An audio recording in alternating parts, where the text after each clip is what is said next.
করতেছে পুচ্চু দিয়া কমিটি আনে, পুচ্চু দিয়ে একটা কথা কয়ে মজা দিয়া গেছে গা হিরুর বন্ধু। তারপরে মনে করেন ড্রামা চলতেছে, ড্রামা ইনক্লাইমেক্স চলতেছে, এর ভিতরে পুচ্চু দিয়ে পড়ছে কমিটি আনা, একটু পুচ্চু দিয়ে হাসি দিয়া গিয়া দিয়া কিটকিটে হাসি মারতেছে দর্শকেরা। তো এরকম সব ছিল, এখন আর এটা নাই ভাই। শাকিব খানের সাথে এ পর্যন্ত আপনি কতটি সিনেমায় অভিনয় করেছেন? সাকিব ভাইয়ের সাথে 25-30টা ছবিতে আমি অভিনয় করছি ভাই, সবচেয়ে বেশি ছবি তার সাথে আমি করছি।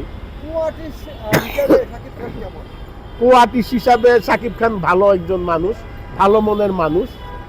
দেখেন আমরা তারে কাছ থেকে সবসময় দেখছি, তার ব্যক্তি জীবনটা দেখছি।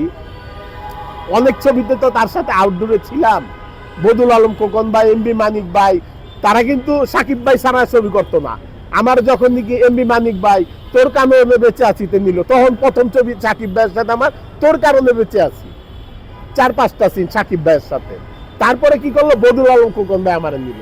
তো আমি দেখলাম বদুল আলম খোকন ভাই নিষ্পাপ মুন্নার থেকে দইরা ডিয়ারিং লাভার যখন নাকি আমরা আউটডোর করলাম সোয়াট পল্লীতে, সে কিন্তু একটা কথা ভাই, আপনি সে স্টাডি করে কিন্তু এই পর্যন্ত আইছে।